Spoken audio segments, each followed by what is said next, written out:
श्रीमद्भागवत महापुराण के इस प्रसंग को कवियों ने गीत के माध्यम से भी गाया है। गीत के माध्यम से कहा, अरे समझ समझ बन चरना रे हिरना, समझ समझ बन चरना। सुखदेव मुनि जी कहते हैं, राजन कल्पना कीजिए, एक बहुत सुंदर उपवन है। उस उपवन में भंवरे मधुर गुंजायमान कर रहे हैं। सुंदर सुगंधित सुरभि बह रही है। उस उपवन में सरोवर है और हरी हरी घास उगी हुई है। एक हिरण हिरणियों के साथ उस उपवन की हरी हरी घास चुनने में मस्त है और हिरणियों के साथ क्रीड़ा करने में इतना बेसुध है कि उसे लोक परलोक की चिंता नहीं है। उसे उस व्याध की भी खबर नहीं है जो उस उपवन में शिकार के लिए पहुंच गया है। उस उपवन में शिकार के लिए पहुंच गया है और हिरण को देख करके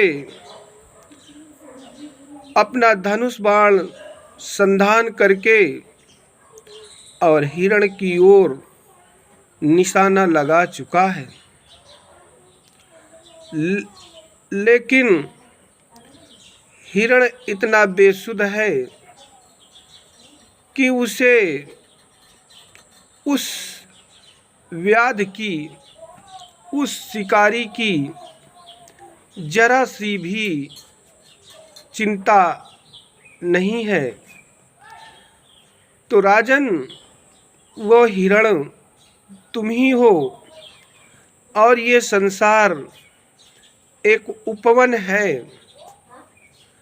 यहाँ ये जीव मनुष्य का शरीर धारण करके या अन्य शरीर को प्राप्त करके विषय भोगों में लगा हुआ है। अपनी तृष्णाओं की शांति के लिए, अपनी तृष्णाओं की पूर्ति के लिए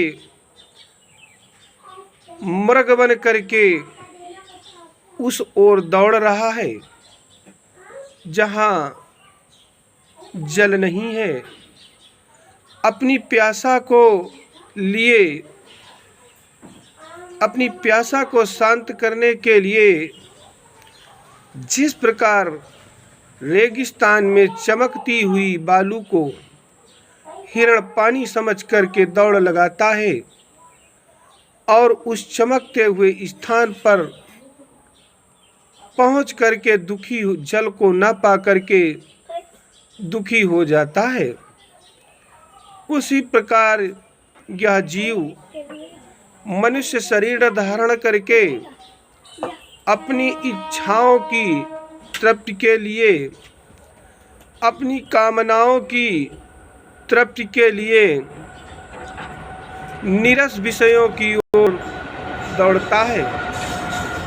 मन में कल्पना करता है कि इस विषय का भोग करूंगा तो इससे ये रस प्राप्त होगा।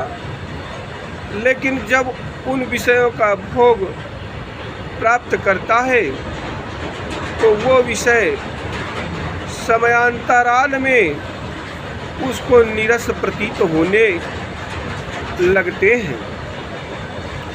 इसी प्रकार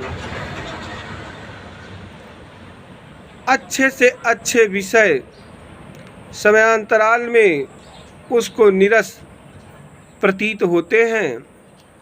तो वो अपनी तृष्णा शांत करने के लिए, अपनी भोगैषणा शांत करने के लिए दूसरे विषयों की ओर भागता है। वो भी उसे नीरस प्रतीत होते हैं। इधर ये धमा चौकड़ी लगाए हुए है, उधर काल भगवान अपनी प्रक्रिया पूरी कर रहे हैं। दिन का दिन नज़दीक आते जा रहे हैं, संदेशा भी भेजते जा रहे हैं। अंगम गलितम पलितम मुंडम दशम विहीनम जातम तुंडम वृद्धो याति गृहीत्वा दंडम तदपि न मुचति आशा पिंडम भज गोविंदम भज गोविंदम भज गोविंदम मूढ़मति।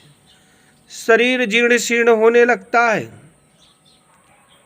अंग गलित होने लगते हैं, आँखों की रोशनी कम जोर हो जाती है, दांत गिर जाते हैं, सर के बाल गिर जाते हैं, कमर झुक जाती है। लेकिन भोगों की भोगैषणा शांत नहीं होती है, और भोगों की भोगैषणा शांत नहीं होती है, और काल भगवान अपना तीर धनुष से छोड़ देते हैं। इच्छाओं को पूर्ति किए बिना ये जीव इस शरीर को छोड़ता है और कामनाओं के वशीभूत होकर के नाना प्रकार की योनियों में विचरण करता रहता है। करी 4 लाख 84 अजोनी भ्रमते ये गति अविनाशी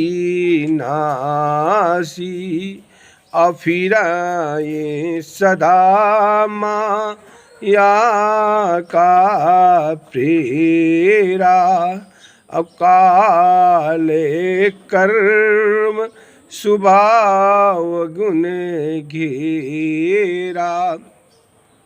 सुखदेव जी मुनि कहते हैं, राजन, अगर मनुष्य ये विषय भोगों को भोगते समय उस परमपिता परमात्मा को याद कर ले,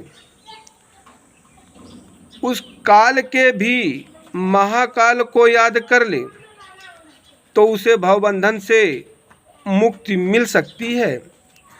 अब एक अन्य हिरण की दशा पर विचार कीजिए।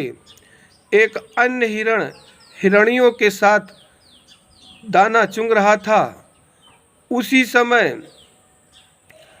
काल ने, बहलिये ने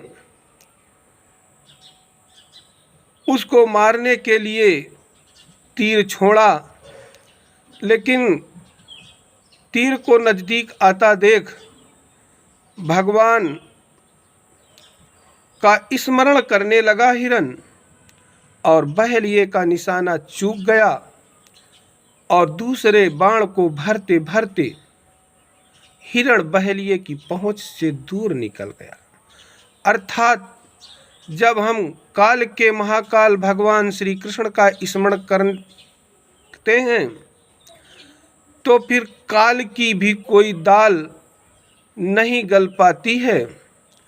काल के निशाने भी अचूक हो जाते हैं। हम अपने स्वरूप को पहचान करके अमृत को प्राप्त हो जाते हैं।